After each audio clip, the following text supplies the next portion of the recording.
من یگانه خواستم از اون که چون چیزی که من نوشتم، اون چیزی که مراجعت کردم، اون چیزی که در سودای روسیه پایمال شدن، سودای روسیه خریده شدن، من میخوام با یاردم شما با پوتین رسانم، با پرزیدنت روسیه رسانم.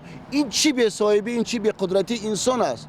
چون که من هیچ وقت شهروندی تاجیکستان هم نبودم و دو شهروندی هم من نداشتم. چرا این کارا کردی؟ شما در همین عریضه مشخص نویسید که از طریق لبدف و پوتین رسانده؟ البته هست، من به شما میسپارم، این هست البته که به پوتین رسانده شود. همین در این عریضه هست، در این عریضه هم در عریضه دیگر من پیش از این پیشنهاد بود با دیگر ساهای دولتی که ما با پوتین حتی با وزیر مدافع با شایگو از نام دیگر شخص ما نوشتگم. حتی اگر فامیلی کرامت شود در آن پرفته می شود در قسمت بالا از دیگر شخص به نام یک زن نوشته. وقتی شما مکتوب رو میکشید آنجا کرامت شریف است، در قسمت بالای کرامت شریف نیست، در آنجا یک مستوره محمدیه. چون این از مکتوبو خدا دستگیر شود با آنها.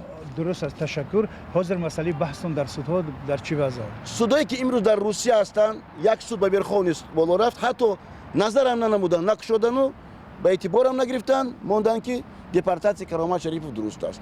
دویمش که این سودایی که در تاجیکستان 5 سود شد. بله.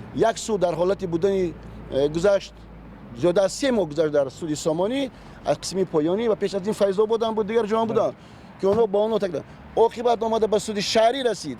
دیده برآمدنیان بعدتر نظر نشه، بعد عاقبت گرداندن اون با رئیس سود، چون که ورخوانی سود از ما قبول نکرد. امروز همه هست دلیل ما با ورخوانی سود رفته ایستادیم و میسپاریم. یعنی همشون تا دادگاه عالی حالا رد کردن؟ رد کردن. و چرا مهلتش درست کردن؟ با ما یک اینکه مهلت درست کردن این فکرم ترس است.